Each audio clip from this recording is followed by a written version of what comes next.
And we are live. The Fantasmagorium is proud to present Faster and More Intense, a retrospective and review of the directorial works of George Lucas.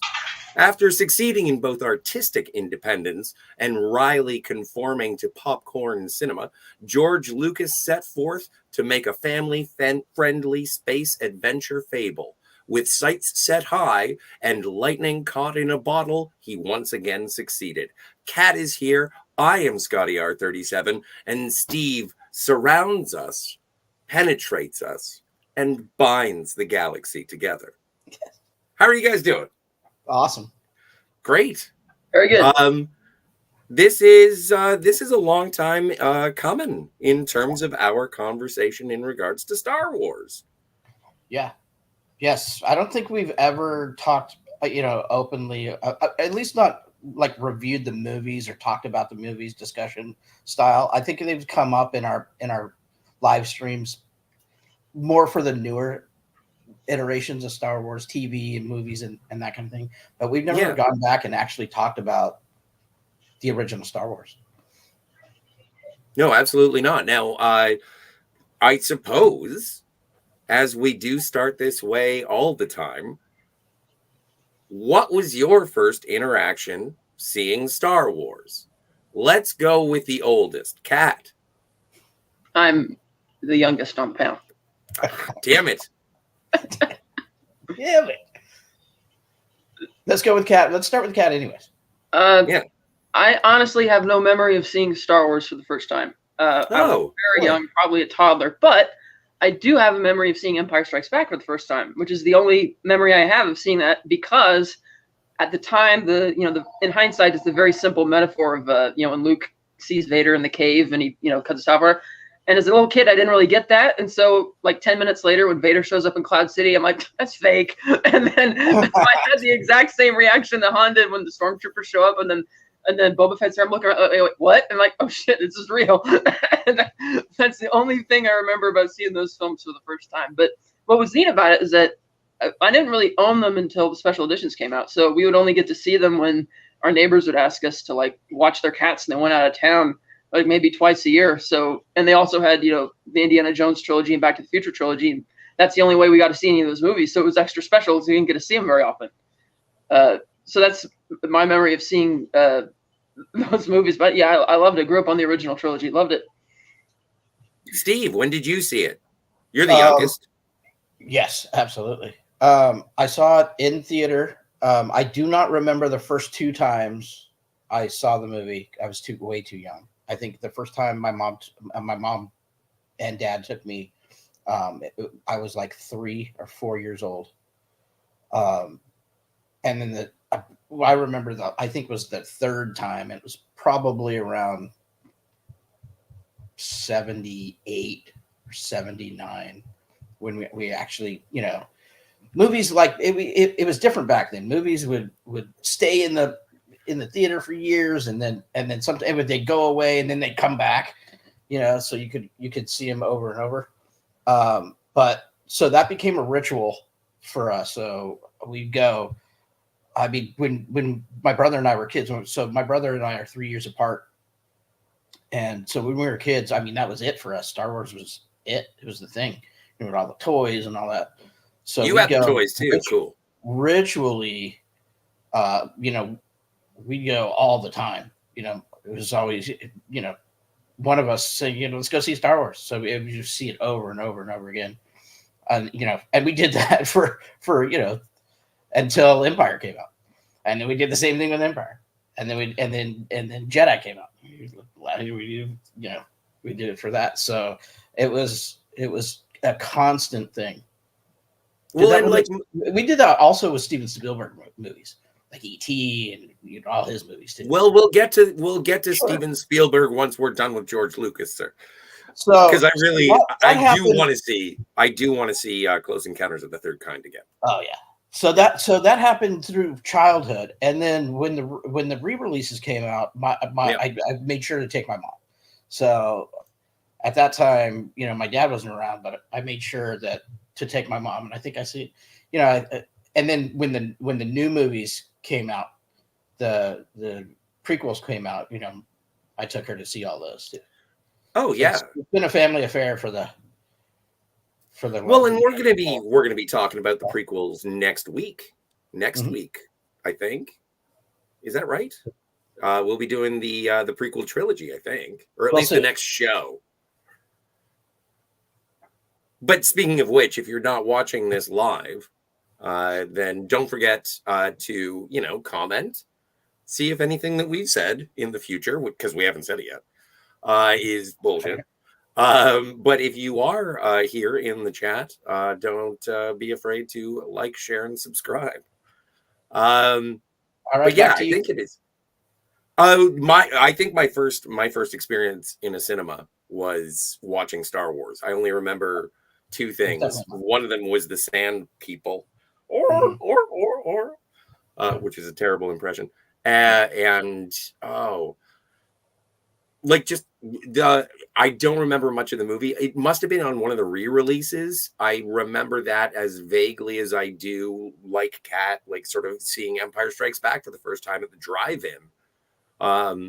It was just a very early movie-going memory, and so it's kind of baked into my whimsical fantasy science fiction affection. Lasers and spaceships. I hate horses and bows and arrows, but lasers and spaceships, I'm in. And this really informed. I saw all three of the original series on in the regular theater. Sure. At the drive-in, and I saw Return of the Jedi in the Cinerama Dome, where wow. Yeah, it was amazing. When it first came out, it was awesome. The first time I saw the movie was in the Cinerama Dome. So it was really cool. But in terms of this, when you watched it most recently, I rewatched it today. And I know people are going to ask, but which one did you watch? So I just watched the special edition, crappy edition on Disney Plus. Did it say McClunky? Did it say McClunky? It's rare that I like pull out the old school stuff. Like I have I don't have a VCR anymore, but I have the VCR taste. I didn't want to hook up my Laserdisc player. Yeah. But Kat, you have a physical copy of that there, what you call it? Star Wars. I have the Skywalker Saga box set up there, and then I have my steelbook. Yes. These were put out to promote The Force Awakens back in December 2015. A different character on one character per steelbook. They have a Stormtrooper for Empire Strikes Back, Palpatine for Jedi, Maul for Phantom Menace, Yoda for Clones, and Grievous for Revenge of the Sith. And that the original, somewhat original post art. You can see that Vader is replaced because it looked a bit different, but that's actually kind of neat.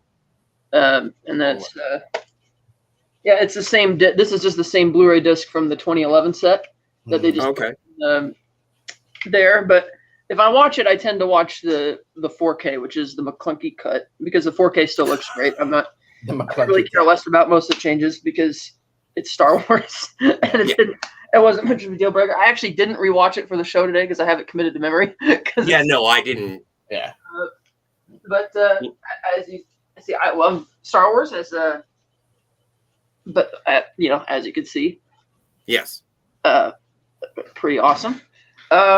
I did get lucky last summer in the theater, which for the interest of the stream will remain nameless. I got lucky last summer in the theater all too. Three, a little different than you. They aired all three original theatrical cuts of Star Wars in July, September, and the thunderous applause that erupted when the original logo showed up.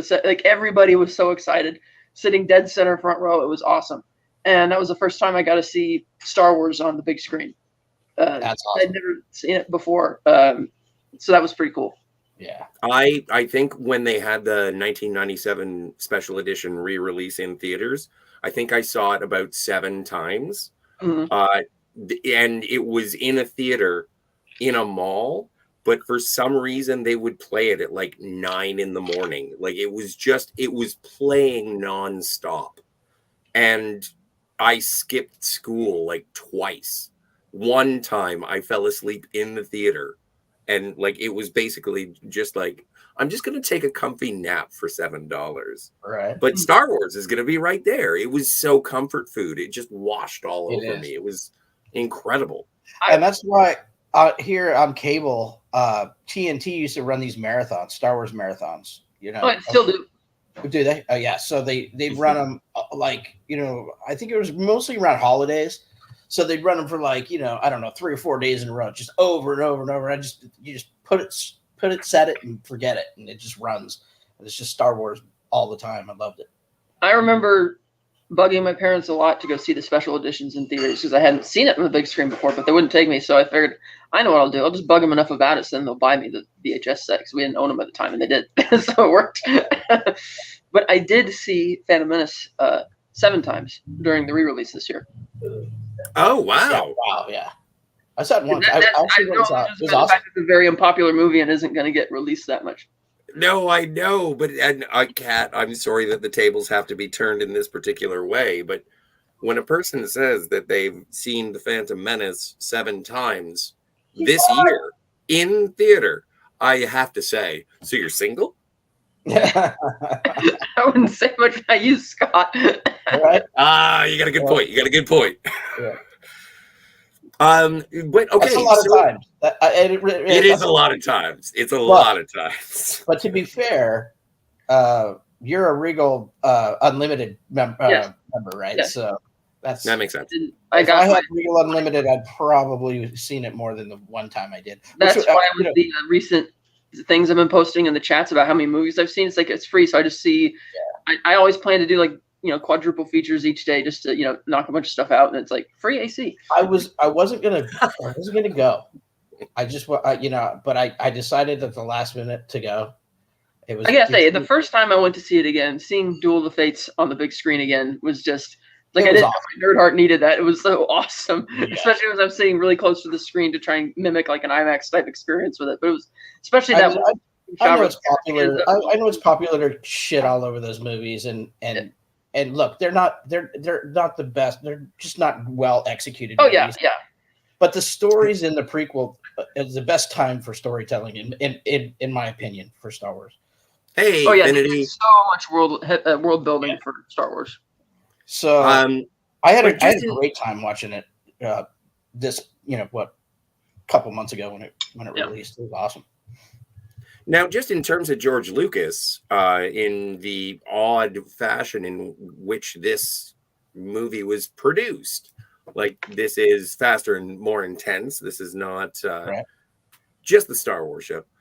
I'm curious what you guys thought about sort of the technical aspects of THX 1138 combined with the overwhelming heart of American Graffiti that sort of amalgamated into Star Wars in a weird way. Movies, both of those movies absolutely inform Star Wars.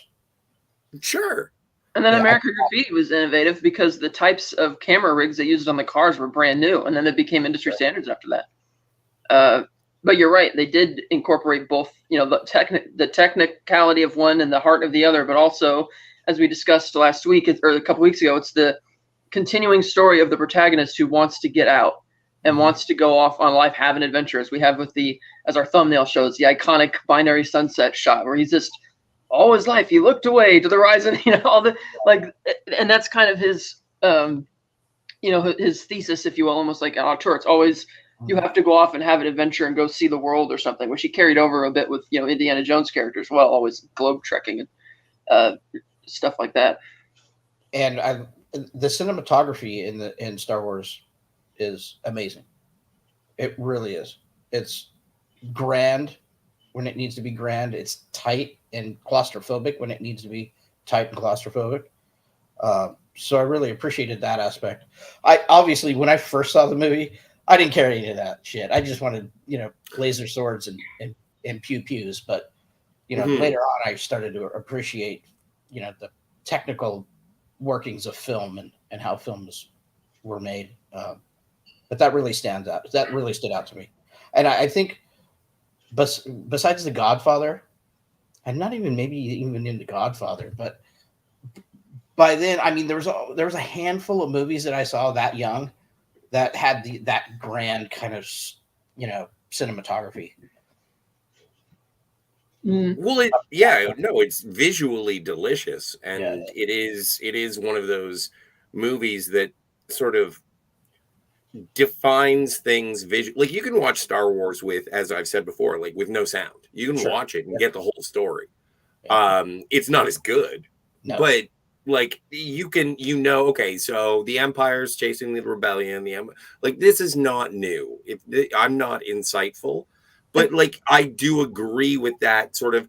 The Star Destroyer's bigger than the Tantive 4, and Darth Vader shows up on screen, and he is iconically evil. Like, it is, and the pace of it. Like, I know that it is sort of a cliche to the point that we've used it in the title of this show, but it is faster and more intense, and you're just waiting for the next thing to happen. I remember as a kid getting bored on Tatooine, and then I realized as I got older, you're supposed to be bored on Tatooine. Right. Well, I was surprised at the runtime. I noticed a runtime today, 2 hours and 5 minutes, I think it said, and I was like, it was really that long, because it doesn't feel that long. Although there are slow moments, especially in the beginning of the movie, in the first act, for sure. Yeah, because Han Solo doesn't show up until like 50 minutes into it, Right. And back then, people thought it was a very fast-paced movie for its day, which it was. Yeah. As a kid watching it, it's like I took it for granted, because I grew up watching, again, that trilogy, Indiana Jones trilogy, Jurassic Park. It didn't dawn on me that, you're getting spoiled, all these embarrassment of riches in terms of the technology and everything, not really appreciating how mind-bending it was at the time. Right. But yeah, to Scott's point, you are supposed to be bored with Tatooine. But I was also kind of excited by it, because Star Wars is a movie which I think is one of the only films I can think of where every time you add a character to the ensemble, it gets better. And each version of the ensemble, I would love to see a whole movie of. Like, I could watch a whole movie of R2 and 3PO just, putzing around the galaxy, which is basically they have an animated series. Right, which is what the Hidden Fortress was based on that, idea of these two peasants amid this great war. But when they add Luke to that, I could watch those three go off on an adventure for a whole movie, and then Obi-Wan. What if I told you there's a Han Solo Chewbacca movie? It's got Woody from Cheers. That's not. It's Han Solo, but it's not Han Solo. But the point is that each time they add a new character to the ensemble, you don't miss what was before. You don't miss the earlier iteration of it. It just keeps getting better. And I can't think of many movies which actually do that. Like, most movies, you need the whole ensemble there to make it work. But with Star Wars, it has that magic to it, which is why, admittedly, when it gets to the climax, I kind of miss the fact that all the other characters in the ensemble take a back seat, and then it's just kind of Luke for a bit. Like, I kind of really noticed that shift, because it does have that really jolly, fun, adventurous aspect of it. Like, their whole adventure aboard the Death Star has been repeated in several Star Wars TV shows. That whole plot, movies. Yeah, and movies. Well, Adventures Aboard, yeah. So that's another thing I think this movie really has very well. Like, great casting and great use of ensemble. And he did the same thing with American Graffiti, because it's like he had to figure out, okay, if we're going to break up these characters, who do we pair them with to make the story work? Which is the same thing that Marcus Maffei did when they wrote the Infinity War movie, which is and Endgame. It's like, we have all these great characters, but you can't just throw a bunch of them together without thinking about it. Otherwise, it's not going to work. And they have to spend a lot of time working on that. And that's, goes back to Star Wars, American Graffiti, and how George puts a lot of thought into these things. Oh, certainly. And it's a situation. There we go. Oh, no, I pressed the button. Anyway, live television, ladies and gentlemen. No, it is certainly like that in terms of, well, like I said in the intro, it's lightning in a bottle. Like, it's crazy to see the options for casting and the reservations that he had. He didn't want to work with people that he hadn't, or that he had previously worked with. Harrison Ford famously was just reading sides, trying to test actors, as opposed to having a shot at being Han Solo. Cindy Williams was there. I think Cindy Williams would have been a rad Princess Leia. But watching, I think we got the right one. Oh, no, I love Carrie Fisher. I love Carrie Fisher with the white hot intensity of 1,000 Suns. Was there too. When I think about Carrie Fisher, my heart turns to Alderaan.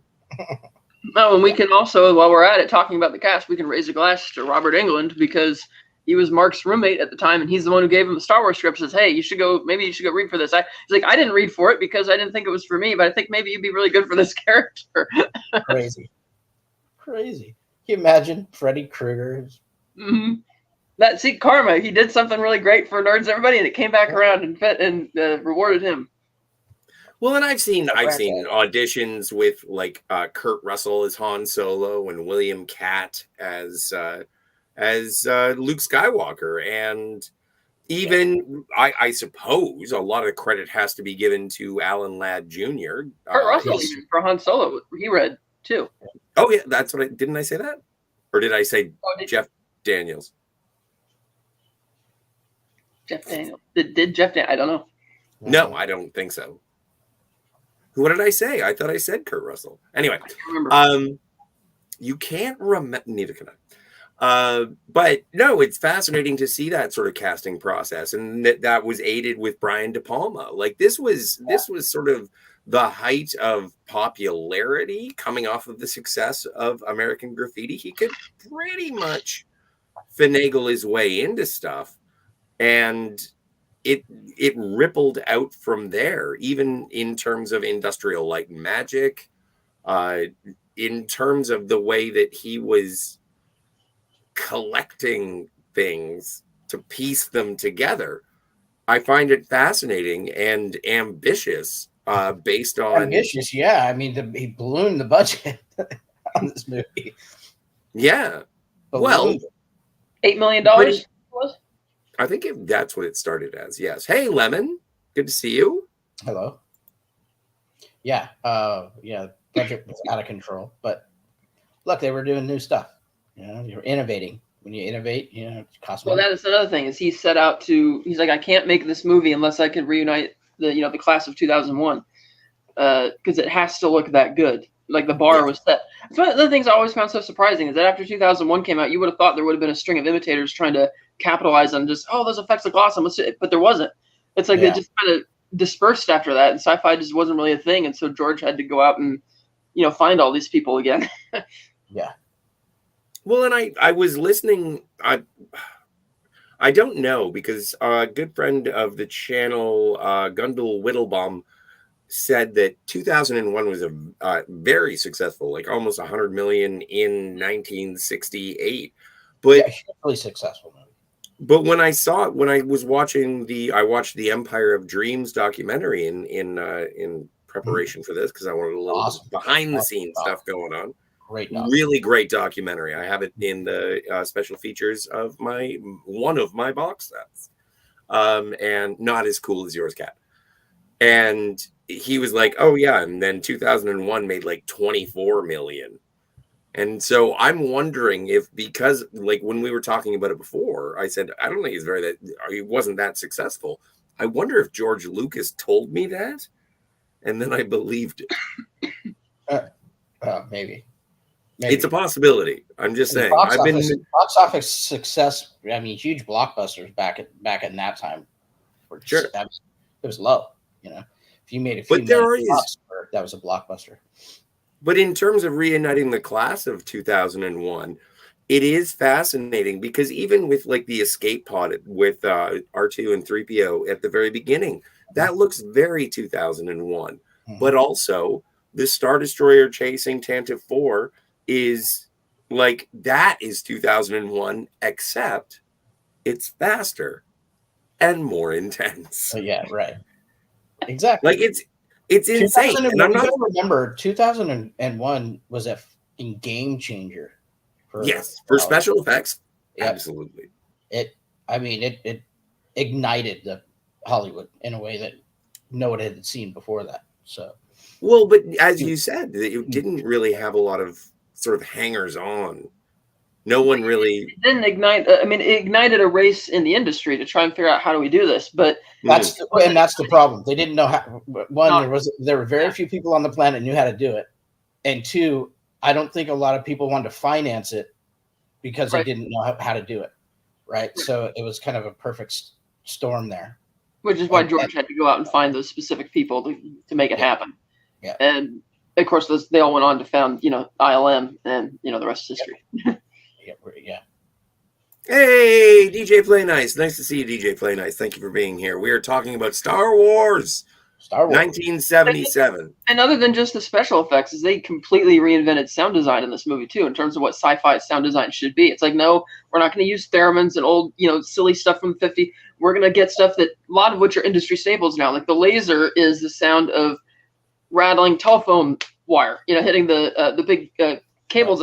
And that's like an industry standard for every blaster you see in a TV show or movie now. Yeah, for sure. And just the way they just build their own sound library. It's like, why pay to get old shit? We can just make it ourselves and make it better. Big shout out to Jill. Ben Burt.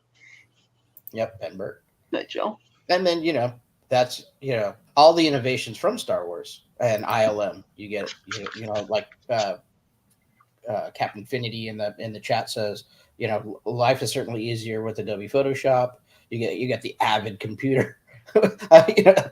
Yeah, so it's amazing all of the technology that spun out of that. And that's of Star Wars. And I'm looking forward to when we have our prequel trilogy conversation. That's going to be like basically a technological advancement, huge conversation. Mm-hmm. So anyway, Kat, what is the plot of Star Wars? Can you do it in like briefly?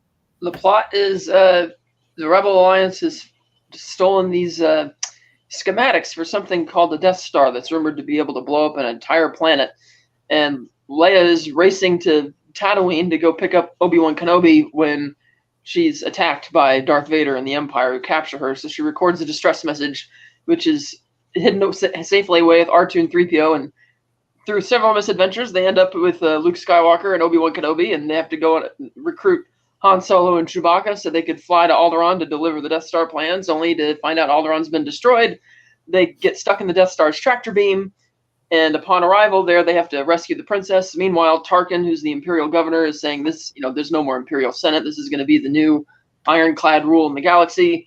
Obi-Wan gets in a showdown with Vader and sacrifices himself so the others can escape, having shut down the tractor beam while our other heroes rescued the princess. They take off back to the Rebel base. Vader secretly tracks them back there.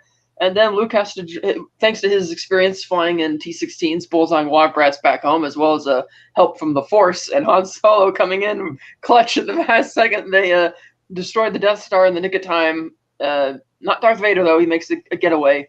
And they're all... Well, he didn't get away. He crashes into the side and sort of falls off Rainbow Road. Off into space and ends up getting away. And sure. Everybody except Chewie gets a medal for it. Oh, Jesus. Are you still hung up on Chewie? I'm not. I thought I'd just make a joke about it. Yeah, it's funny. It is a funny joke. I think the funnier thing is that they all stay behind to do the medal ceremony. It's like, guys, yeah, we blew up the Death Star, but they probably told everybody where we are. We should be getting the hell out of here. Yeah. We got stuff to do. But it's great. We need a pageant. The Han came back wasn't for the reward or the money. It came back for Leia. It's like, we get that. It's like, yeah. Hot princess. And you love and it's so funny. Like there's always, it's almost like I guess Luke and Han is the girl version of Betty or Veronica. Like, which one do you want? You want the wholesome boy who has ambition, or you want the bad boy who has a dog? And like, it's crazy how that is. There's a dynamic there. I've been in that dynamic where there was a cute brunette that I was in love with, and my friend who was a little bit more rugged. He ended up hooking up with her, but it was fine because I found out later that she was my sister. Right. Yeah, that's only okay if you're a Lannister. Oh, shut up. I don't want no fucking dragons in my wizardry. This is space wizards, not dragon wizards. Okay. Well, thank you. I'm sorry. You triggered me, Lannister. So But like, and I'm fascinated by, again, we've spoken to Mark Hamill, Carrie Fisher, Harrison Ford, but like Kenny Baker and David Prowse and Peter Mayhew, like these guys, they fascinate me because they come back subsequently, and it's like they are still in the movies, and it's because their performances were so iconic, even though their like physicality was obscured. Like the way that it was, people say that George Lucas is a shitty director, and I can buy it. But it's like, so how did he make him do that? He wasn't a shitty director to start with. Well, no, just in terms of actors, right. Like being able to, like maybe it's shitty director may be an incorrect way to classify it, but like trusting of his actors. He's been accused of not being an actor's director, right? So he he's as long as the story points are getting hit, I think he's fine. I don't find that in the first 3 films that he made. I find that later on in his career. So when he came back for the prequels after 20 years of not directing anything and not wanting to write it, but writing it anyway, and I'll talk about that next week. But he was a good director for the first 3. You could tell his heart was in it for all 3 of those. I mean, look, 2 weeks ago when we talked about American Graffiti, I mean, obviously he got great performances out of his actors for that movie. He got great performances, I think, out of his actors for Star Wars. So absolutely, he started out as an actor's director, but 20 years of living the high life changed his perspective a bit. Well, and I'm just curious about, like, famously, James Earl Jones was not credited in Star Wars for the voice of Darth Vader. It wasn't until the 97 re-release that showed up. Kat, do you know why? I don't. Okay. I didn't know that. Yeah, no, it's strange. It's strange. It's something that was, it was touted at the time of the re-release. It was like, and this is the first time that they say James Earl Jones as the voice. Maybe he didn't want people to associate the voice with a face so that they would just think of it as Darth Vader. I mean, granted, people know David Prowse, but his name wasn't really blazoned on the posters the way that, Mark Hamill, which is the whole reason that you have all the animosity between him and the fallout with Lucasfilm, is because he didn't feel he was ever respected as much as one of the main characters. Like, as he famously said, he didn't find out what Vader's actual line was going to be in Empire Strikes Back until they were at the premiere. And he leans over to Kirshner. He's like, "Why didn't you tell me? I could have done, more of this and more physicality to the role." And, and that's why he kind of let slip Vader's end in that interview for lead up to Return of the Jedi. He's like, "Hey, they obviously don't respect me or what I do." So he just, kind of quit caring after that. So maybe because he wasn't getting that much attention, I guess people didn't really necessarily associate David Prowse with Darth Vader immediately. And so why put James Earl Jones' name on there? Because Lucas just wants them to think of Vader. He doesn't want them to think of the man in the suit. Even though there may have been it may have been the way he was contracted to actually do the voice, right? Maybe. I know that Drones in the last few years sold his voice rights to Disney, saying you guys could use my Vader voice, forever if you want. They paid him a lot of money for it because he's like 90. He didn't care. I have a James Earl Jones GPS. And you got to remember when this movie was pitched, nobody thought it was going to be anything other than a quick little sci-fi B movie. Yeah, like Mark Hamill says that the majority of the voice roles he does, he has no idea what they're for. Like, he never finds out when they go to air because they don't call them. They don't have premiere. A lot of it's for television. He's like, I voiced some character. They just give me my sides. They tell me, the director tells me what the character's like, and I just voice it, and that's it, and I leave. It's like he's like, I wouldn't be able to tell you all the characters that I voiced because they never tell me when the projects come out, because with animation it's always much longer. Seriously, James Earl Jones probably went into a booth in Hollywood and over a week, 4 or 5 days. Oh no, an afternoon. Right. Said these lines, got paid, and forgot about it. Yeah, and then At got the time. residuals At the for the time, Star right. Wars holiday Right. special. Sure. That was the same with Frank Oz on the prequels. He was in a different studio, I think, in London, and they were on like a Zoom call thing, and he would just do it in one afternoon, all his Yoda's dialogue for episode 1 and then 2 and 3, and that was it. You know, I mean, he consulted with the animation team for what the thing should look like, but it was just you do it in one afternoon, you're done. Yeah. Well, Kat, are you familiar with Lee Brackett? Yes. So, Captain Infinity, you're not a captain, says word on the street is that Star Wars was actually written by Lee Brackett. What's the relationship between Lee Brackett and George Lucas? She wrote the first draft of The Empire Strikes Back. I know that.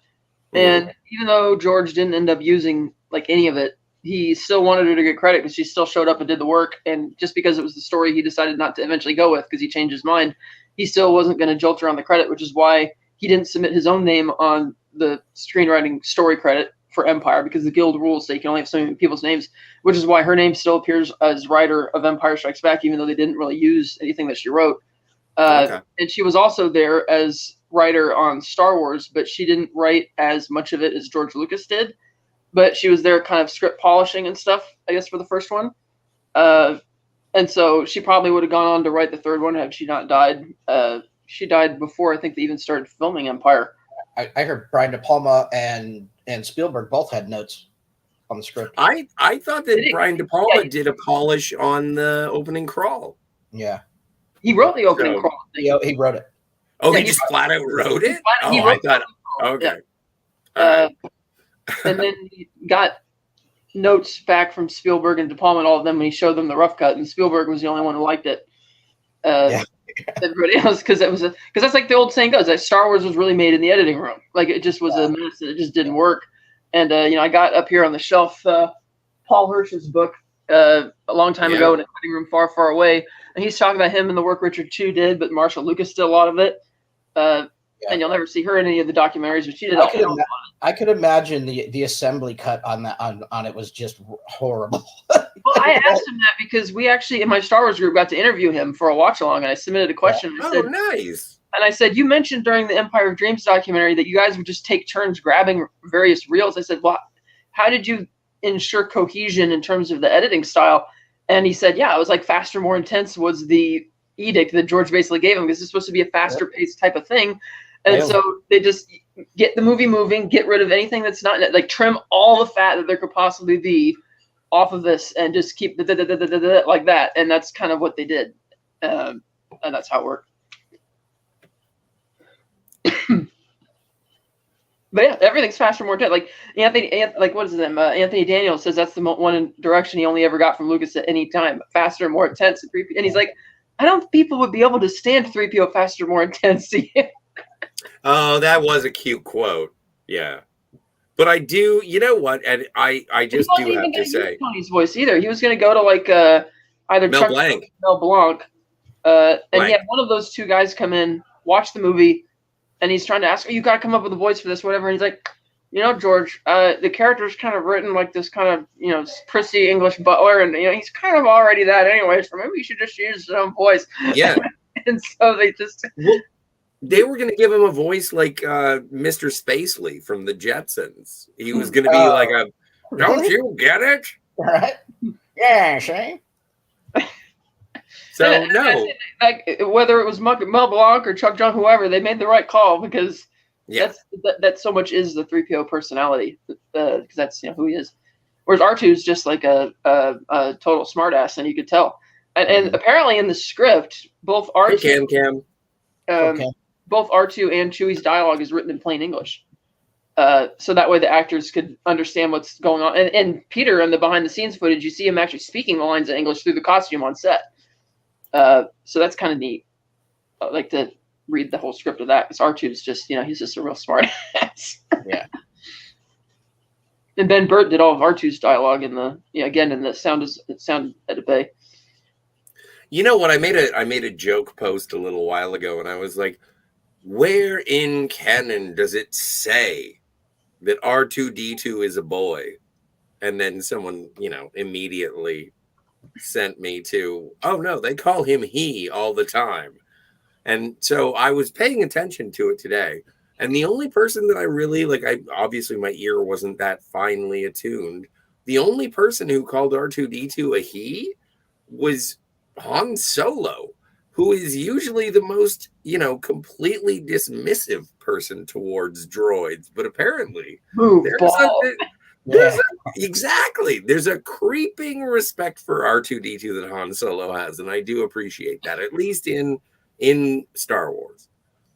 Yeah. I love also just how overtly selfish that character is. Like, I ain't in this for you, Princess, your revolution. I expect to be well paid. I'm in it for the money. And yet they still manage to make the character likable. Yeah. Well, and I suppose, so who shot first? Let's start with Steve. Who shot first, Steve? Han shots first. Okay. Kat? Nobody shot first, per se, because Han is the only one who shot. Yeah. That's where I stand. Yeah, absolutely. Also, how guilty of wearing a T-shirt that says Han shot first? Yes, I've seen that as well. Although it's a picture on the internet. I don't know.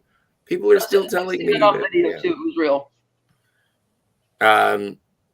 But absolutely, there is so much to celebrate in that first movie.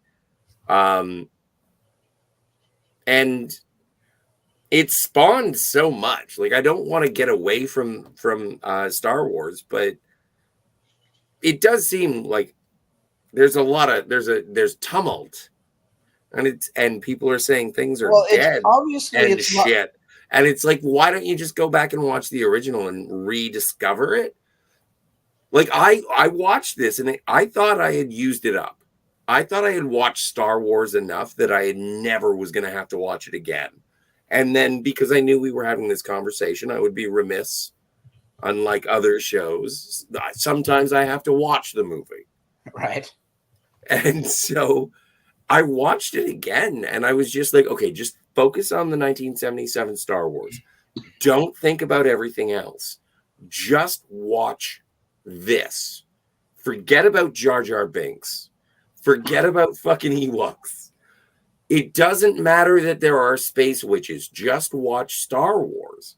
And I was like, this shit is rad. It is. Like, this holds up. And I don't think anything can kill. Well, look, it's not like I was going to say.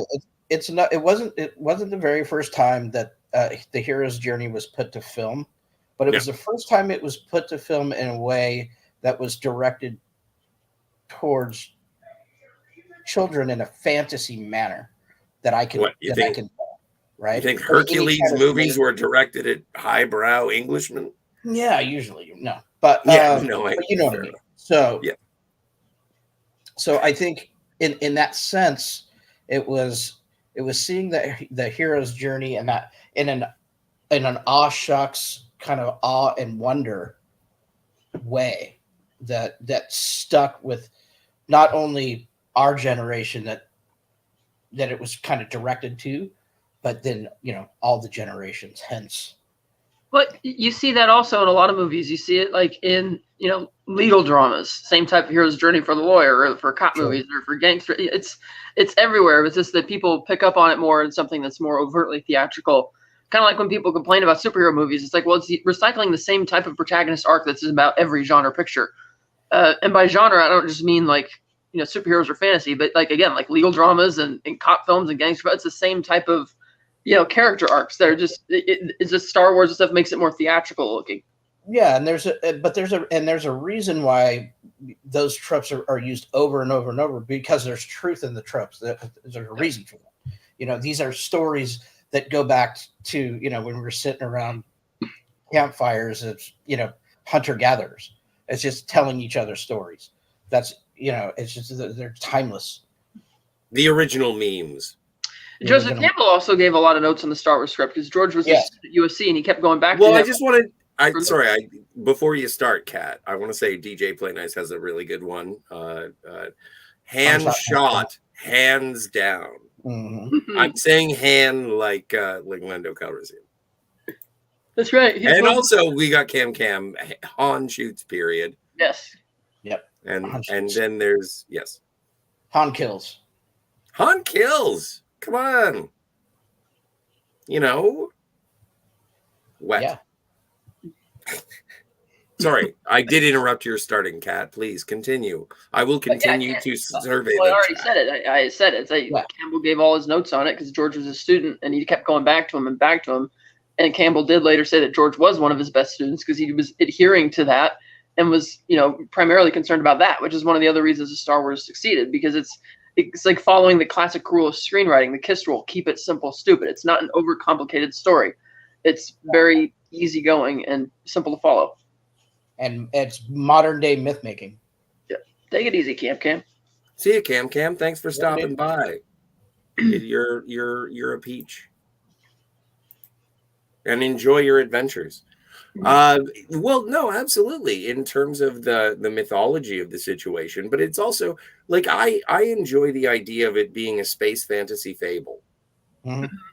Like, and that's it is. It's comfort food. It has a lot of heart, but it also has, people refilling spaceships with giant hoses. Mm. And like there's a lot of technicality to it. And it is almost a balance between the technicality of it and the heart of it. But at the heart of it, it is sort of that magic of the Force, where it's like, so what's the Force? And it's like, it's good. Yeah. Although some people use it for bad. Yeah. Like it is a basic morality tale. It is. A basic morality tale. We do. That's why it works. Yes. I'm assuming that everyone knows Jill. Jill, welcome to the panel. Jill, this is Steve. Steve, this is Kat. Kat, this is Jill. Jill, this is Kat. Kat, this is Scott. Scott, this is Jill. Apparently, certain we all know each other, Scotty. I'm pretty sure that Scott knows who Scott is. What? He might not never met on PBR tonight. Bernie and I were talking about how a bunch of your PBRs might come to life during one of your LSD trips and all come and attack you and try and drink you. Can't wait. Can't that wait. Sounds like a good horror movie. I would love it if a beer chugged me.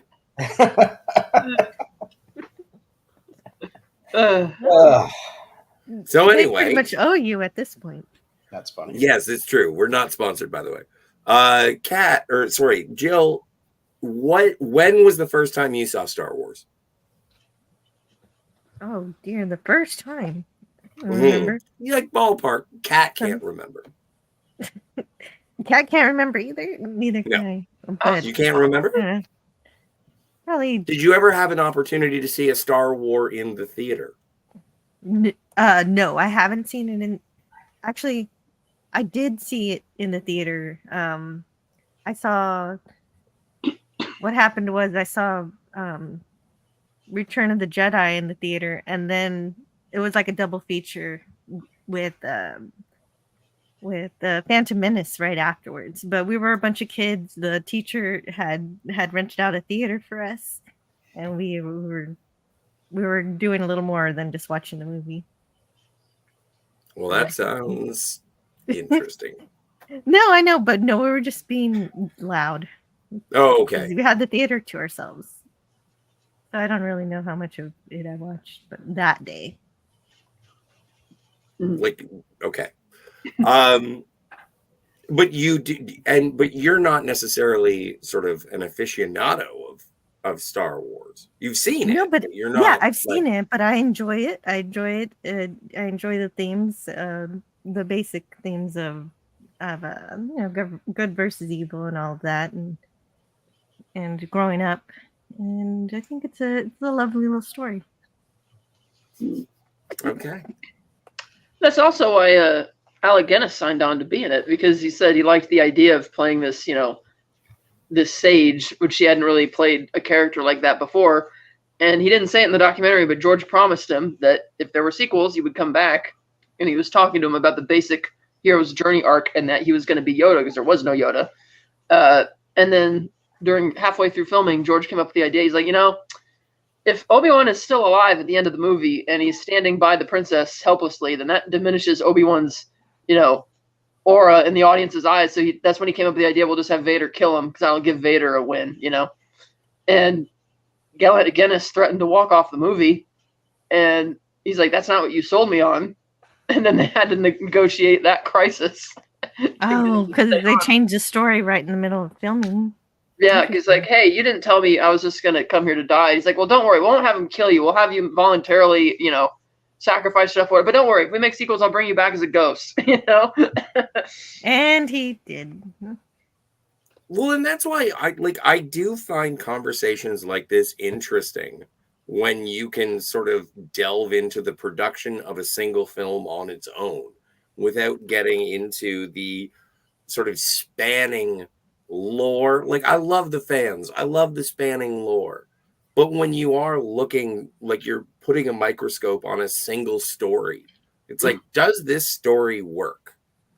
Like, if you ignore everything about Weekend at Bernie's 2, does Weekend at Bernie's work?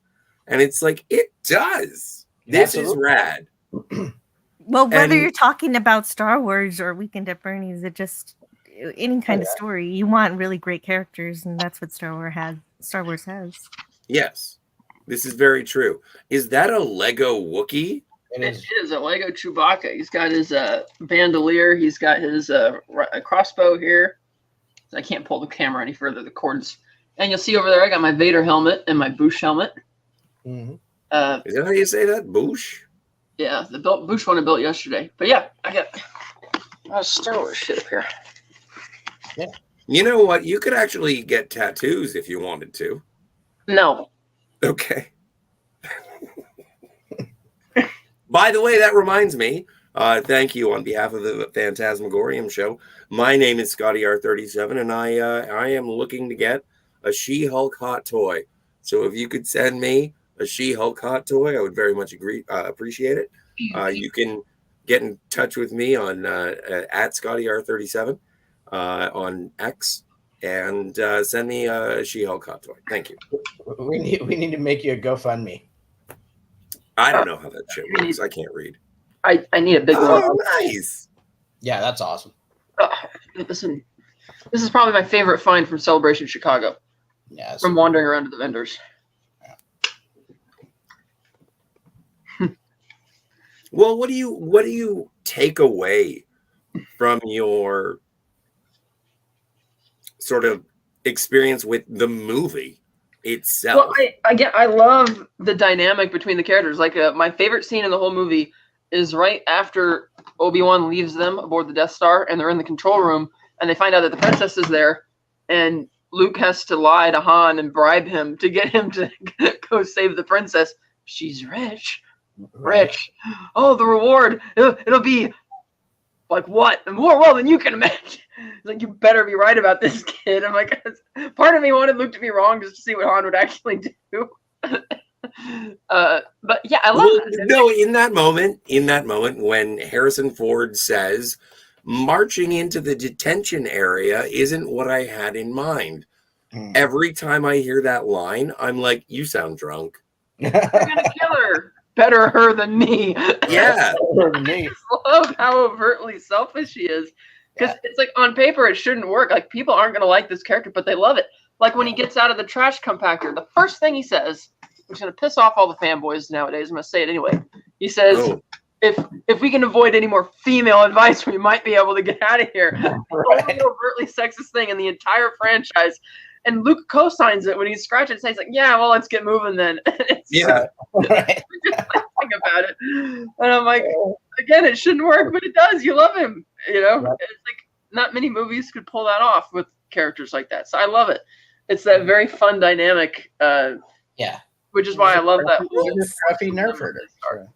It's so strange that, like, okay, so who is royalty in Star Wars? Well, it's Princess Leia. Yes. And then it's more interpersonal in Empire Strikes Back. And then when you get to Return of the Jedi, who is the president of the rebellion? Mon Mothma. Mm-hmm. The most powerful woman in the rebellion is like the president. So, Bobbins, they died for us. I was like, okay. That's going to be the name of my first album. Eugene Bird is here, and I have to say thank you, Eugene Bird, for being a friend. And keeping the light. You know what? This is kind of selfish, but whatevs. I think you deserve it. Not redirecting. I'm gonna do it. I'm gonna do it. You are not redirecting his money to your hot toy fund. Behold, my stuff. Behold. Thank you for the hot. Thank you for the hot toy.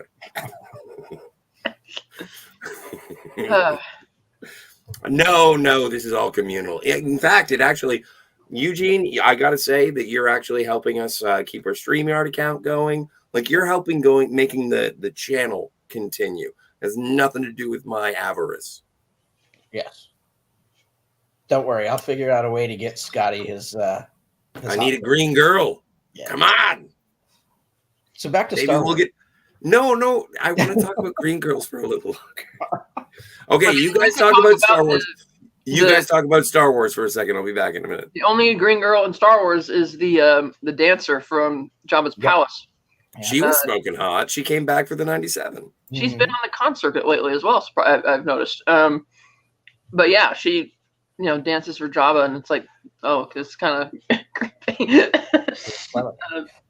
I think my favorite scene, at least one of them, it might be my favorite scene in Star Wars, is when in the beginning of the movie, first act, when Princess Leia and Grand Moff Tarkin have their exchange about Dantooine and all that. That whole exchange is that whole scene, I think, is my favorite scene in the movie.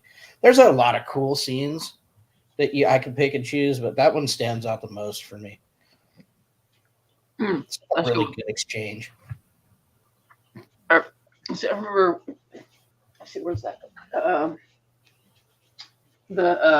not going to be able to find it. The Rebels on there's this book series called From a Certain Point of View. Oh yeah, and where they retell all the story of Star Wars from different perspectives. Yep. And let's see, I got it right here on the table of contents. Trust me, this is worth it. It's gonna be really funny. Operational incident report. Clips. Incident report. There we go. 213. But yeah, it's like it's the. And I love how Tarkin just totally lies to her. He's like, "Oh, you tell me it'll be fine. It'll be great," and then it's not. Where is it? It's. And I don't know if anybody out there has read the Tarkin book, but man, it's good. It is. So if you get a chance to grab that up, and it's a pretty quick read, but it's a really good story. It's a really good book. Let's see, what else do we like about Star Wars? There's a lot. Let me find it. It's really good.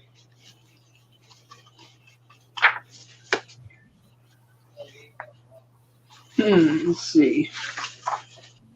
Where'd Scott go? You keep filling more of the dead air. Let's see. Operational incident report. Clips. Are we going to get a reading? No, I'm looking for this one thing about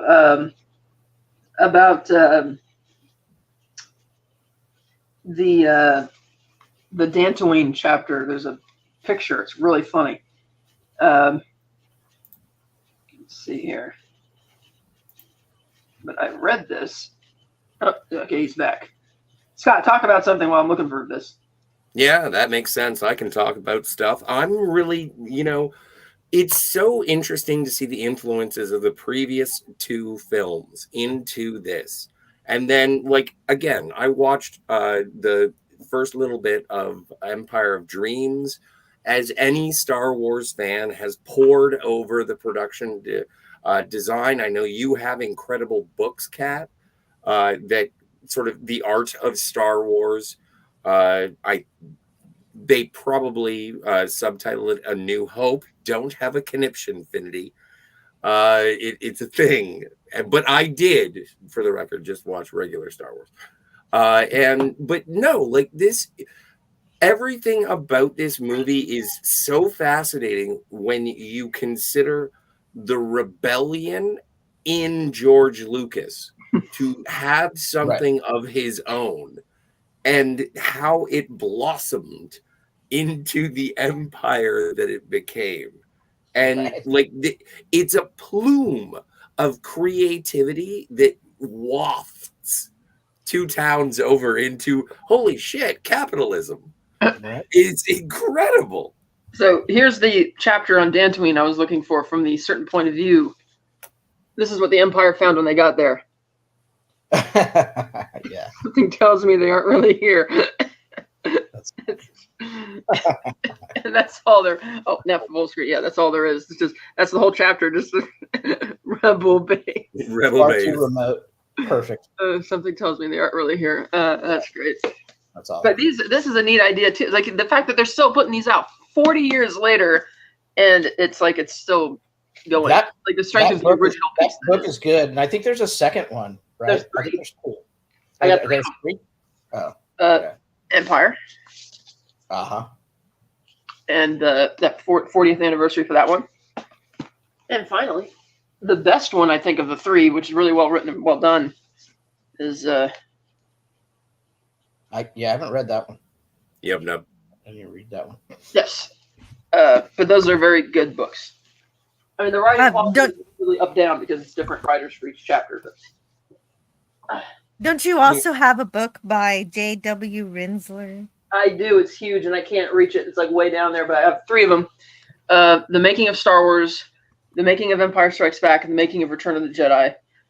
And Carrie Fisher reviewed them and says it's like having an acid flashback without the negative side effects of acid. Because the amount of detail. Because he just went in the archives, and George's opinion on it at the time was like, it's been 30 years. You can air whatever dirty laundry you want. Nobody's going to care. And so he just went in, and you go like literally day by day through from pre-production through the end of post-production. It is amazing. And they're excellent books, highly recommended if you could still get them. He even wrote one for the original Planet of the Apes. I'm not even sure if it's in print anymore. But if it's a Rinsler book, it's going to be a great one. So you got to check those out. My only problem with them, I have the one for Alien, is he doesn't give you an index. So if you want to look something up, you've got to read it. He does one for Aliens as well. I got both of those. They're pretty cool. What? We got a bunch of fucking Rinsler fans. Yeah. Of course.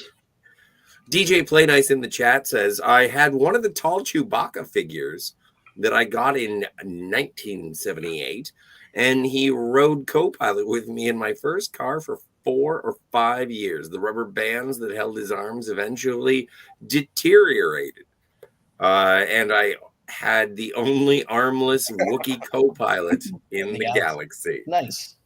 Eugene Bird says, the trench run. Oh, shit. Thank you for reminding me. I'm sorry for swearing in the middle of your chat, Eugene. The trench run.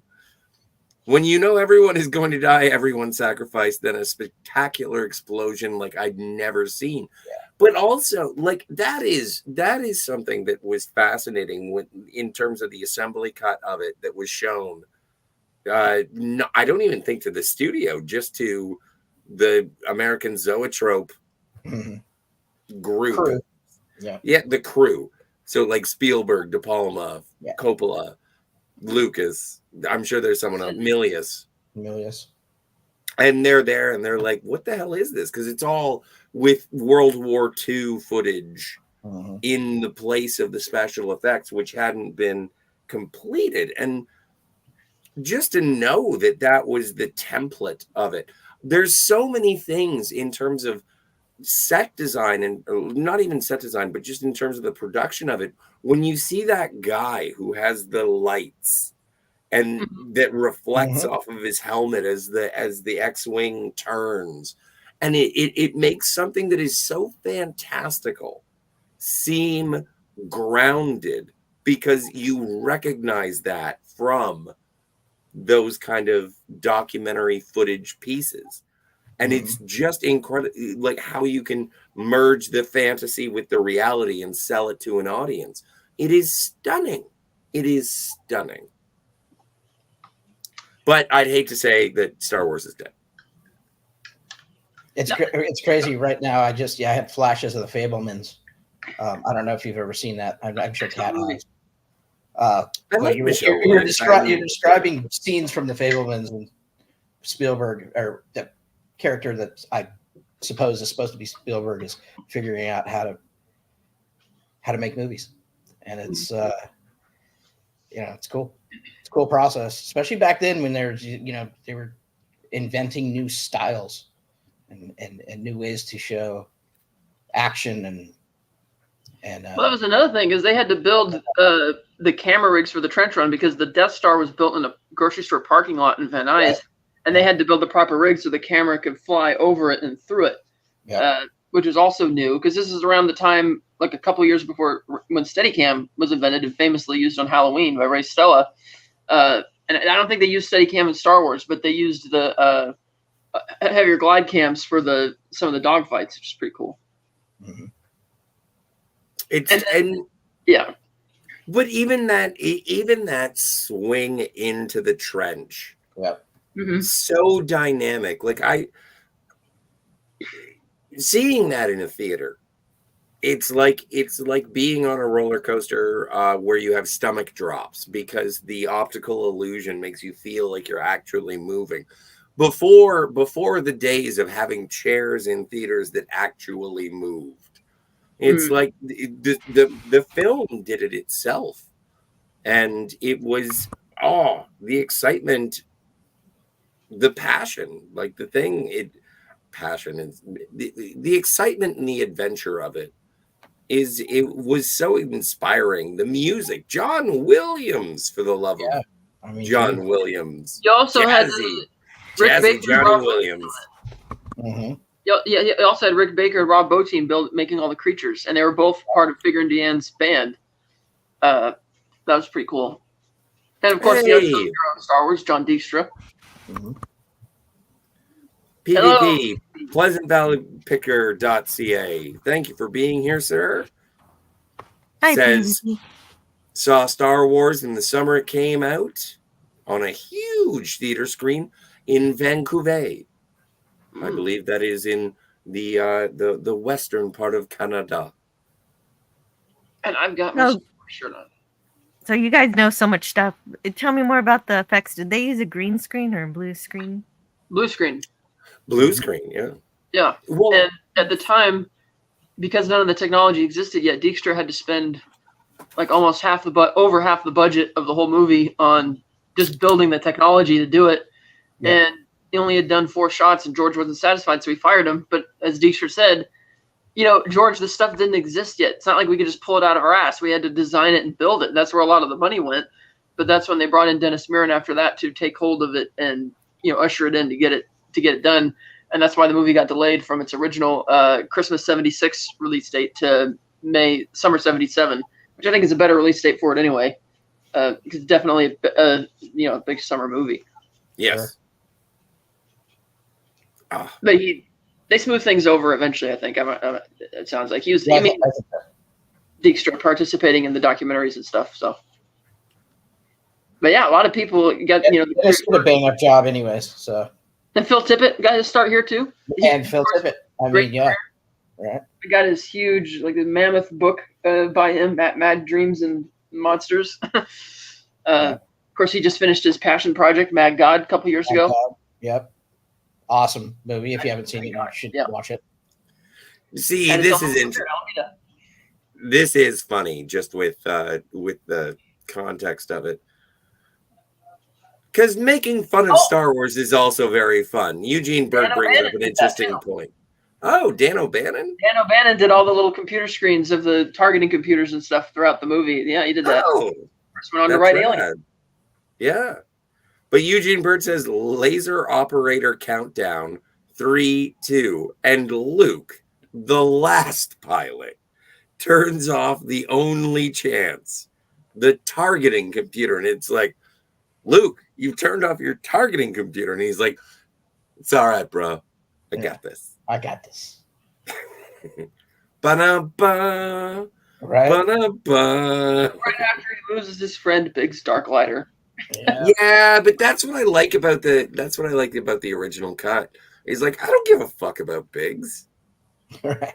I like that they put that scene back in there. I mean, it's not something they went back and shot. It was a scene they originally meant to be in the movie. I don't care about that. But it helps add something so you care when he dies, because Luke's friend adds more, something to it. Yes. I always got weirded out that when they cut the Tashi Station scene. Have you seen that scene in the movie? No, I've seen the Tashi Station scene. That would have, you know what? That would have bracketed it more emotionally, and that's like without the Tashi Station scene, then Biggs at the end doesn't mean a good goddamn to me. Oh yeah, he does, because even in the original cut, Luke does mention Biggs when he's venting to his uncle about, well, I guess Biggs is right. I'm never going to get out of here. Or he ventures to 3PO about it. It's such a throwaway line that it's nice to see that's where Biggs went. Like, he didn't join the Empire. Like, when Luke's talking about wanting to join the Academy, and his uncle says, you can join the Academy next year, he's referring to the Imperial Academy. Because Luke was desperate just to get up and go do anything. And yet he ends up in the Rebel Alliance with Biggs, which was kind of cool. There's also a deleted scene where they're originally going to end the opening sequence with Luke looking at the battle through his binoculars, and then they decided, no, the ensemble's strong enough that we could wait to introduce Luke later in the movie, and I think it works better that way. Well, yeah. They even had a scene with Han Solo's girlfriend in the bar, and that got deleted. It's one kiss with one random bitch. I wouldn't necessarily call her a girlfriend. It could be. He's got one in every port. Yeah. Yeah, exactly. Adrian Sherlock, welcome, sir. Thank you so much for being here. Asks in the chat, are you guys aware of the influences of Jerry Anderson's show on the space battles? I was not. I don't think I've heard that name before. I'm look. Jerry Anderson produced Thunderbirds. Oh, okay. The Super Marionation. Oh yeah, I've seen Thunderbirds. I remember Dad had VHSs of that when I was a kid. That's cool. Yeah. I think. And also I could be and also UFO. Space 1999. See, Jill knows more about Jerry Anderson than I do. Adrian, thank you. What was it? What year did they actually make Space 1999? Was that before or after Star Wars? I forgot. It was in 1999. Oh, they actually did it in 1999. No. It's a documentary. It's a documentary. That's not true. No, They made it. They canceled UFO and used assets from UFO. I can't remember if it was the ship from Space 1999 which inspired the design of the Falcon, or the other way around. The other way around. Space 1999, I think, was 75, and I can't remember when UFO. That's right. Started. Because I think that's UFO was before. Okay. Years before. And PvP says, saw it about 2 months after it premiered. The theater was still full even after 2 months. The lineup was a block long. Yeah, the age before the multiplex. Yeah. Well, yeah. Did I tell you guys I saw Maxine, and I saw it in a completely empty theater? Yes. All to myself, the entire auditorium. Just you and your poncho. Just me and my poncho, just sitting I got there. that with Alien this year, one of the re-releases that I went to. Oh, nice. I saw The Lighthouse in an empty theater. Ooh. It was awesome. I saw that in a packed theater when it came out. I was happy that it was a packed theater for something original and artsy like that, you know. This is just a good story unto itself. I want to make a movie about this. I snuck into the Egyptian drive-in in someone's truck because I didn't have the $1 to get in. I didn't know the Egyptian had a drive-in. Or is that the? I assume you're talking about the same Egyptian off Sunset, right? I don't know. You'd have to ask Eugene. The drive-in. I didn't. I don't remember. Yeah, it must have been somewhere else. DJ Play Nice says, I saw it many times in original release. The first 3 were at the theater with a Cinerama screen. Yeah. Oh, fuck. That sounds rad. It was huge. Jedi in Cinerama. Totally put us in that world, and the auditorium size and acoustics. Just, oh my God, stunning. That's why I want them to re-release the original in IMAX just for the sound system. Like, I want to hear that in an IMAX theater, you know? Yeah. That would be cool. PvP says, adds emotionality as Luke avenges his buddy and destroys the Death Star. Come on, Scotty, grow a heart. I say no. I agree with PvP. don't mind that Big. I mean, even if you don't know who Biggs is, yes, it is a throwaway line, but it establishes that Luke is now validated, having gotten away. His other friends have managed to escape from the hellscape of Tatooine as well to go have a life. Scotty just has a big dark hole in the middle of exactly to be. And you can help me get a heart if you want to contribute to me getting a She-Hulk Hot Toys action figure. So Scotty needs something green to cuddle up with at night. Exactly. I need to put it in me instead of it bursting out of me. Did anybody else feel bad for all the droids that basically get kidnapped by the Jawas and sold? Yeah. Not really. You know what? The more I think about droid racism, the more I'm on board. Like I've interacted with Roombas. Like I'm getting used to like just. Well, robots. I wasn't referring to that aspect. I meant more like these droids aren't where they're supposed to be. Like the Jawas are just stealing them and then cannibalizing them, put them back together and selling. Why don't we start stealing catalytic converters for the copper or whatever their people are doing? It doesn't matter. Jawas are scavengers.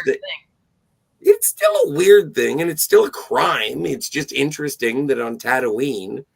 No, I know, but the Jawas have a criminal organization. I'm saying, though, that catalytic converters are not self-aware things, Scotty. What? Catalytic converters are not self-aware like robots and droids in Star Wars. I really shouldn't have hid the plans to the Death Star in my Nissan. Catalytic converter. Obi-Wan says a line in Attack of the Clones where he says, if droids could think, then none of us would be here. But it's like, well, R2 and 3PO think all the time. Right. Yeah. Oh, what did you? This is such a low rent question, but how did you feel about R2's attachments in this? I'm always curious about R2's attachments in the Star Wars trilogy because he has a fire extinguisher. He's got a boner that can fuck computers, which they made fun of in the Family Guy special. Yes, when he's trying to get the door open in Cloud City. But the one thing that really bothered me is that in Empire, he has the sort of the antenna thing. Oh, the periscope. His periscope thing.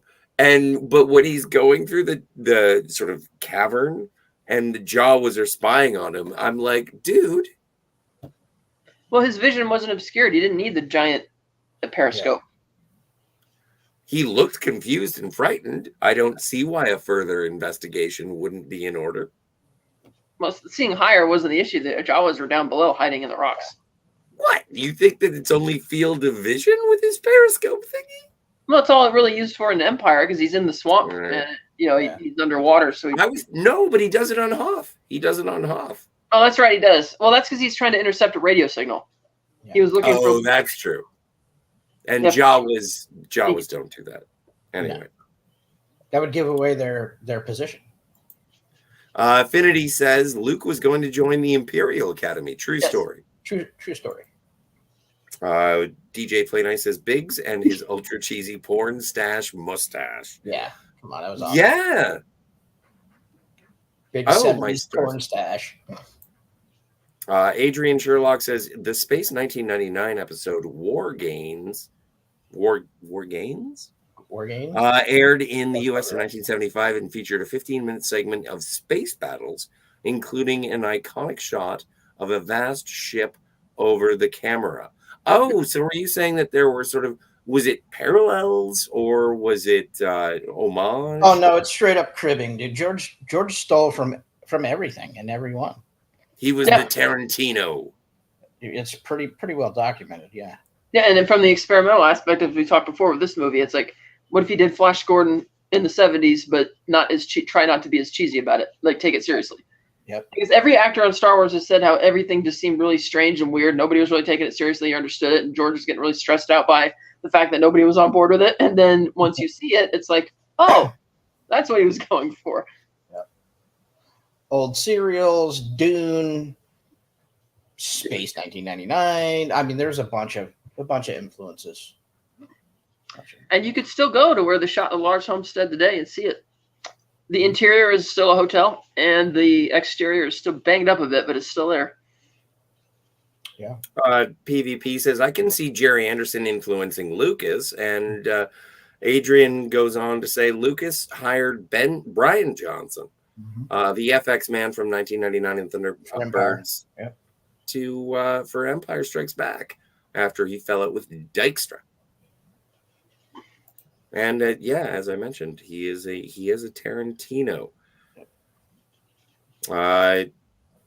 Captain Affinity says, has Scotty tried getting one of those job things? That would be only the blow variety.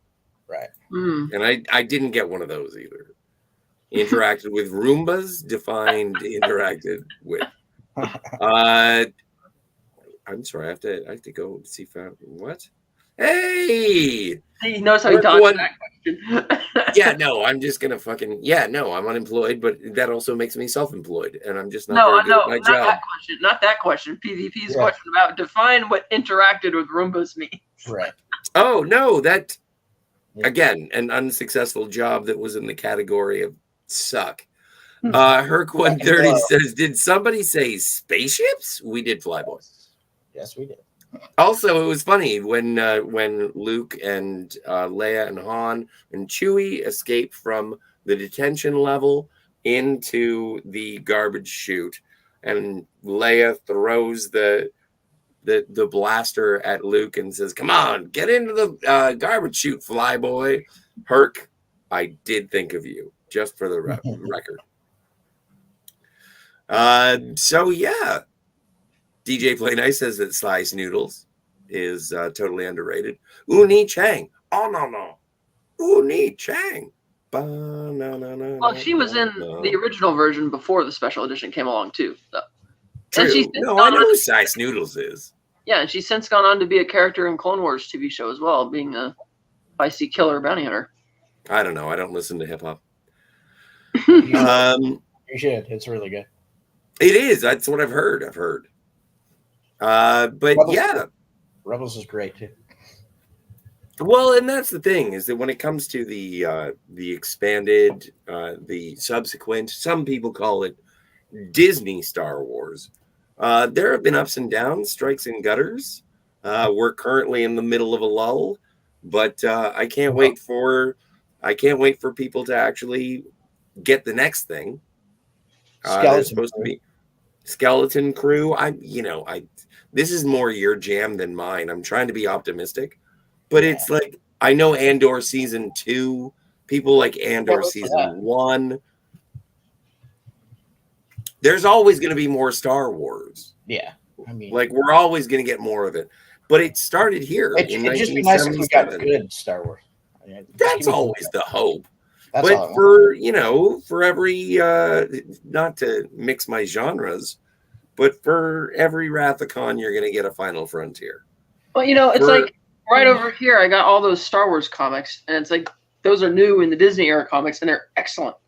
They feel they got their finger on the pulse of original Star Wars. And it's like, just look at this stuff. Look at what they're writing. Just do that. Well, all the books that came out in the Disney era when they bought Lucasfilm, up until the High Republic, are amazing. All of them are good. Every one of them. Yeah. Some better than others, but they're all the baseline is good and go to great. Yeah, I got Lost Stars up there. It's a great one. Lost Stars, awesome. Yeah. Dark Disciple, awesome. Mm-hmm. There's a bunch more. God, Dave Filoni retconned Dark Disciple, which upset a lot of people. Pissed me off. Yeah. Well, I don't even know what Dark Disciple is. It's the last storyline for Asajj Ventress. One of my favorite characters in Star Wars, of all Star Wars. And that was from the Jenny Tartakovsky. That's where she came from, the Gennady Tartakovsky 2D series. She's the one who gave Anakin the scar in their fight on Yavin 4. Yeah. And went on to be a great character arc in Clone Wars. That was like, I think that after when did that 2D animated series come out? 2003. And that was so, first of all, rad. It was so cool. But there is a shot in that series where Anakin and Asajj Ventress are standing, and they both have their light. Like Anakin has one lightsaber out, Asajj Ventress has two, and then it starts to rain, and it rains on lightsabers. Yeah. And it is like, that is one of my favorite just moments in Star Wars. Yeah, it's cool visual. Yeah, it's absolutely but it defines the tension of the moment, as well as just the menace of both of these combatants about to, shit's heating up. Well, that series also gave us cool. Excellent introduction to General Grievous, the version which should have been in the movie. Just badass, Great White Hunter of the Jedi Knights type guy, a real menace. And it's like, man, that should have been there in the film. I agree. But but that's a story for another day, because that's next week. Yeah. And then, as we know with Star Wars, since we're not going to be talking about the sequels of this because George didn't direct them, he passed the torch on to other writers and directors because he was kind of done with Star Wars. It's like he didn't think it was going to take off. He told people, well, if we do sequels, you can come back and blah, blah, blah. But once that became a reality, it's like, well, it'll be useful to do a sequel to get the money so I could build, my studio or whatever. But like the famous story goes, when Kirshner's like, aren't you going to come on the press junket with me? And he's like, well, no, this is your movie. You go to the premiere and have a good time. And it's like, yes, on the one hand, that's very generous of him. But on the flip side, he made that phone call from Tunisia while he was on set for Raiders of the Lost Ark. Like, he didn't care about Star Wars anymore. He just moved on to the next thing. And that's why Return of the Jedi suffers from a storytelling perspective, because it's like by then he's building Skywalker Ranch. It's like, I don't care anymore. But as we'll discuss next week, the prequels only exist because it was an opportunity to have an R&D department for, the digital cinema revolution. And the results speak for themselves. But it's unfortunate that we're not going to do Empire because it doesn't fit with our series. Well, we could do that as a one-off later on. Yeah, we'll do it at some point because it's actually my favorite in the trilogy. Yeah, favorite movie in the trilogy. I'm old-fashioned. I think the original is still my favorite. I do like that ensemble, the way it really gets moving and stuff. But it's I still love the original Star Wars. It is so great. Yeah. Oh, and Ralph McQuarrie, be remiss to say, Ralph McQuarrie, the guy who got the money for that movie by his painting, just sold everybody on the idea, or sold Alan Ladd Jr. at least, so that he could get behind George 100% and say, I don't care if the board wants to shut the movie down. We are going full steam ahead. Well, and it's funny that you say that this is your favorite in the trilogy. My favorite in the trilogy is Return of the Jedi because I'm a babbling idiot. But watching listen, you have there's a lot of people that the Jedi is their favorite of the trilogy. But let me teddy bear. So my favorite Star Wars. Let me finish. Empire. Scott's is no Jedi. Cat. I'm not done. What's yours, Jill? This one too. Also because I rewatch it the most and I enjoy it. Yeah. But I'm like, this is Steve. You're gonna think of me as a babbling idiot when I continue my list because it's going to go my list now. Upon rewatching today, I think I'm gonna go Return of the Jedi, followed by Star Wars, followed by Empire. I think Empire is my least favorite. When's the last time you had a viewing of Empire? It's been a while. You should definitely check it out again. I should probably, and I'm primed for it now. Like I'm ready to go.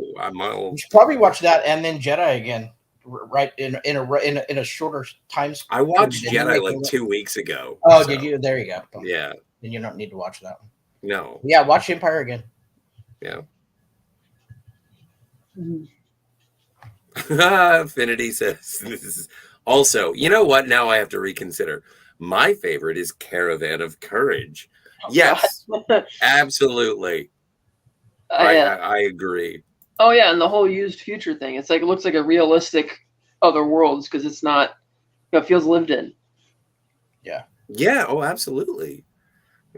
Eugene Bird says, "Come back to life in came back to life in Bad Batch." Really? Yeah. Ahsoka Tano character calls Asajj. Is it Asajj or Asajj? Asajj. Anyway, I only paid attention to her bald head and her lightsabers. Well, if it isn't the hairless harpy to her face, Ahsoka had balls in the Clone Wars.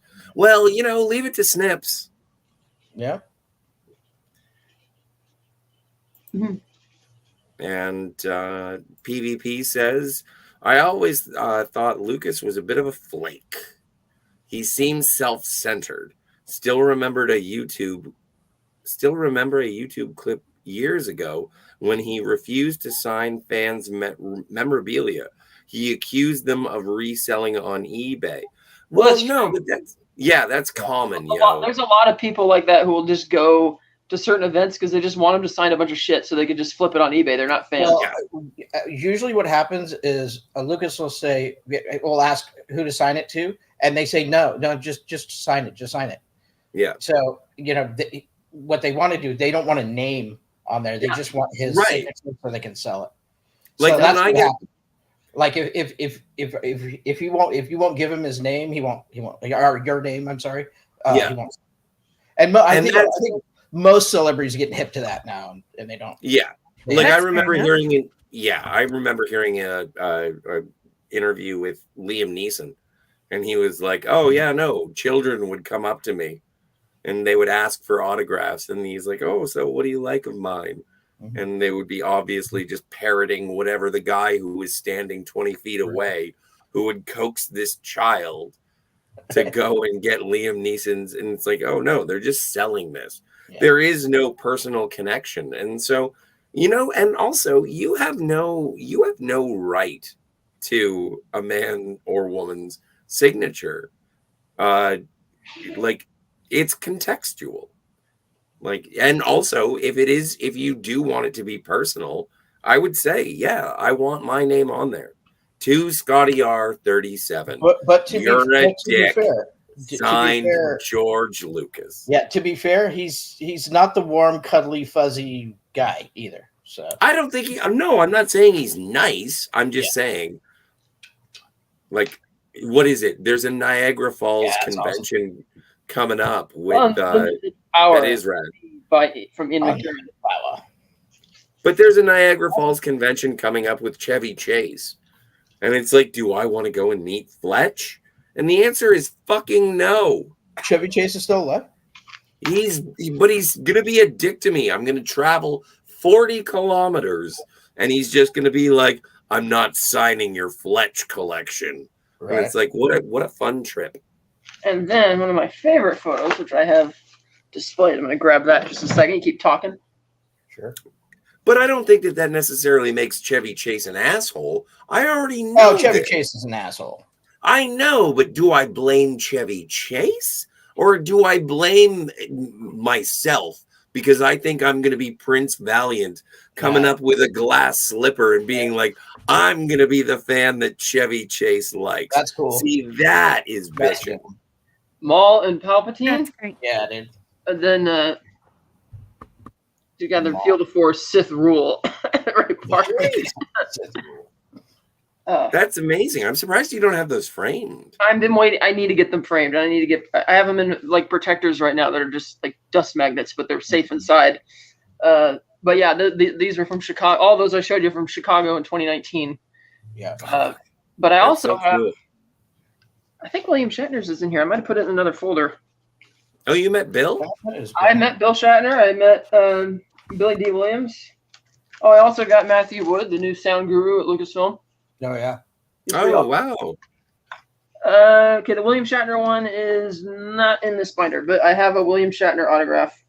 And he was great because he like takes time to talk to you. And he's like, you could tell that you're like the most important thing to him while you're talking to him, which is really great. I had a similar experience with George Takei.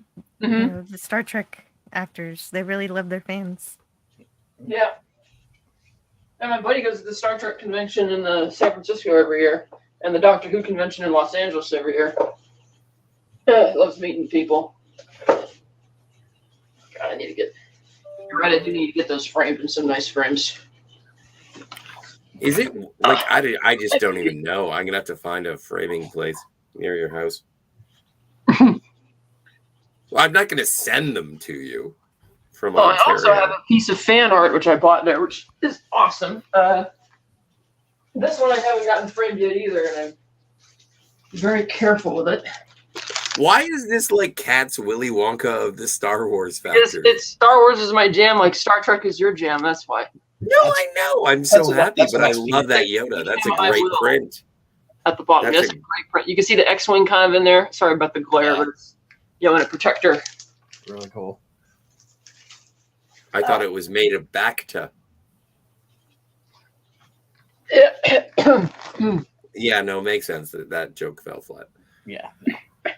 What? You guys never heard of Bacta? I've heard of Bacta. I wish I had it. It's like Tang. I wish I had the Bacta because that's like cures everything in Star Wars apparently relatively easily. Adrian says Chevy Chase should love you for remembering him. Agreed. I want to meet him just because everyone says what a jerk he is. See. What? So like I'm the guy who got however old Chevy Chase is. It's like I got him to punch me in the face. I don't think he would hit me. No, I don't think so either. His security people would hold him back. Adrian says X-Wing? Yes. I have a Lego X-Wing. I have not built it yet, the UCS one. And the UCS TIE Interceptor. I haven't built that one yet either. Well, you should but you do lots of Lego projects across the fandoms. Well, yeah, because I got also the Dune Atreides Ornithopter over there. Yeah, that's probably just the one thing that I'm jealous about is that Star Wars gets Lego and Star Trek gets Mego or whatever. Yeah, whatever. Mega Blocks. Playmobil. I love Playmobil. I was gonna say the Playmobil stuff is cool. Yeah, it's a little expensive. I've never been a Lego fan, but I do love that Ornithopter is awesome. A sad story from Pleasant Valley Picker CA says, I had an awful experience meeting Nimoy and Shatner. Not their fault. Security sucked, and even though fans paid extra for autographs, they weren't allowed to talk to us. A dark day in my life when it should have been great. That sucks. Not to make fun, but PvP, were you wearing pants? You could go back to the other screen, by the way, so we're all on the... No, we're admiring your beauty, yo. I have nothing else to show. That was my fault. Oh, did you do that? You had the buttons? Okay. I've been doing the buttons. Yes. Oh, I thought Scotty. I like when you're showing. When people can see things. Oh yeah, we can see. Well, do we have anything else to add for Star Wars 1977?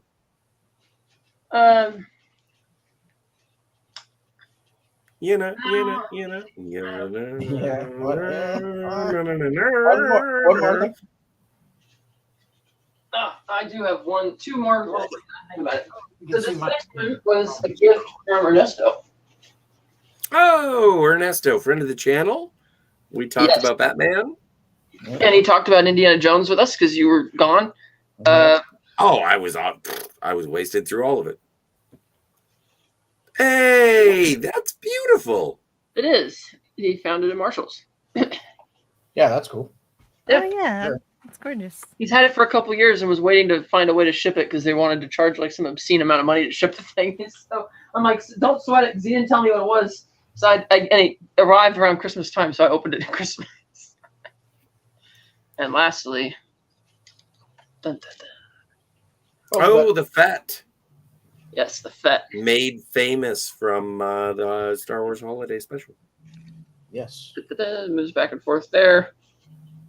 I like this one much better than the Mandalorian version, not just because the Mandalorian version looks the same except it's all one color, which makes it boring. Whereas this is Boba Fett's awesome. Boba Fett is rad. Yeah.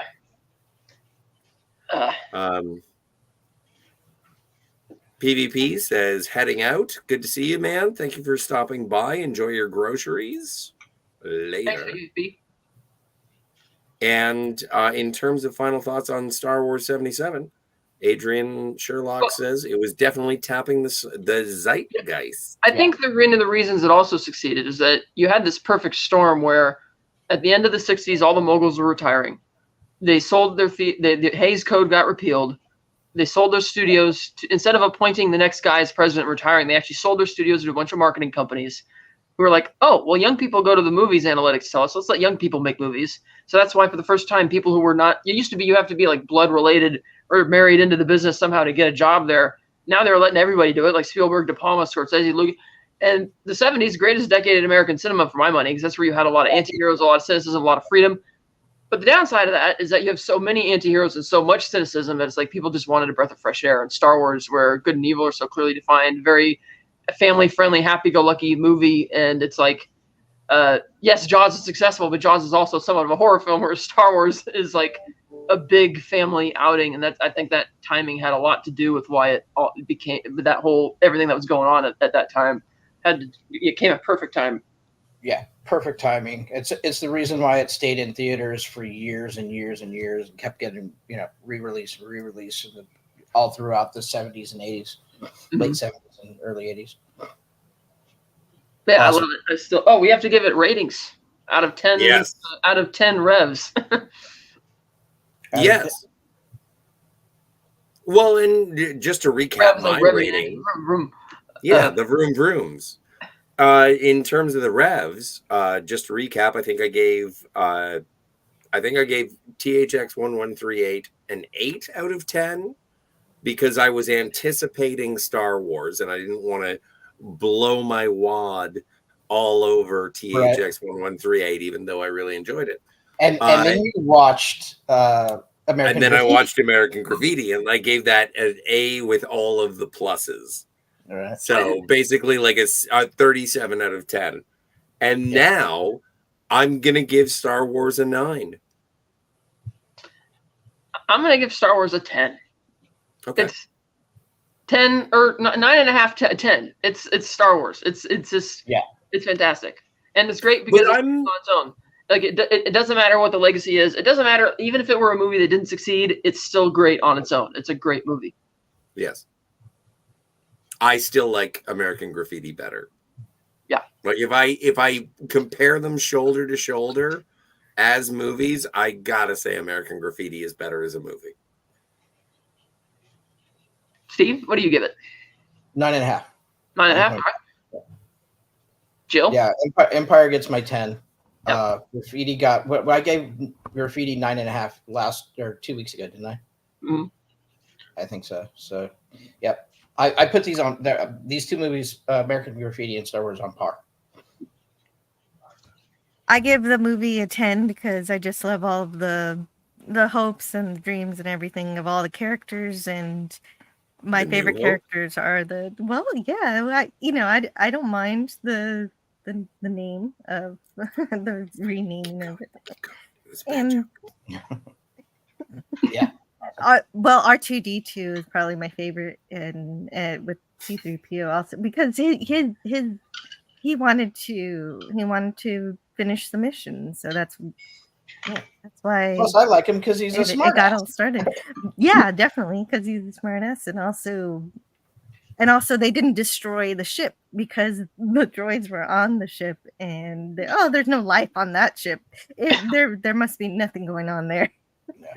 He's also the one who's like the idea. Once George jettisoned the idea of the wills, R2 was the one who was telling the story because he's the only one who's there in all 6 movies who doesn't have his memory wiped at any time, and he's there and knows everything that's going on. Right. I like that idea. I've always romanticized that possibility, and I was disappointed when they sort of abandoned that in episodes 7, 8, and 9. And it was like, no, the droids. I thought the droids were they were the guides, even if they were like not necessarily. But then again, that was sort of let down in the prequels as well. We had to meet them. They weren't just around. I wish they had. I wish 3PO and R2 had just been timeless, but we will talk about that at a later date. So yeah. What else you got? Because I don't serve your kind here. You're droids. Let's go through see if anybody in the chat did they give their ratings, their revs. Oh, Eugene Bird is giving it a 10. Adrian Sherlock is saying 10 out of 10 for and I appreciate this sentiment, the seismic original, because it is certainly a ground zero of sorts. Yeah. But yeah, absolutely. I think that maybe. So do the droids need like a measure of a man moment? No, because then you're gonna get Leet from Solo. L33T, is that? Yeah. Anyway, but I still never saw it. Yeah, I still want to revisit. Solo. I even the movies, even the Star Wars movies that I don't like, I will rewatch. Well, Steve and I are going to have to at some point revisit Lightsabers, Blasters, and Droids, our Star Wars show. Yeah, we should just do that. Well, we should do that soon. That's what we'll do. That's what we'll do for reviewing Empire, Jedi, and the other movies and TV shows and stuff that we like. And do you guys mind if I show up drunk and high? That would be like any other time. So yeah. Yay! So we will return next week at the same time for. Was that all of everybody's? You have a mouse. Use it. I didn't go to the comments. Knock out. I thought you were running the show today. I'll run the show. Okay, you run the show. No, I started the thing. Anyway, you have capabilities. You were pressing the buttons. I can press some buttons. You got thumbs. Adrian says Empire is a 9 out of 10. Brilliant sequel, but slightly overrated. We just don't such a great sequel. See, Empire. I disagree, but yeah, that's fine. I think that there is a little bit of animosity towards The Empire Strikes Back in the same way that there is an animosity towards The Wrath of Khan, in that because those two movies, those part twos, are so good that anytime you want to market or make a Star Wars movie, it's like, we're making the next Empire Strikes Back, right. Or we're making the next Wrath of Khan, and it's like, why don't no? You shouldn't emulate. You should move forward. 8 out of 10 Absolutely. for the Rushed Jedi. I think I'm right. Okay.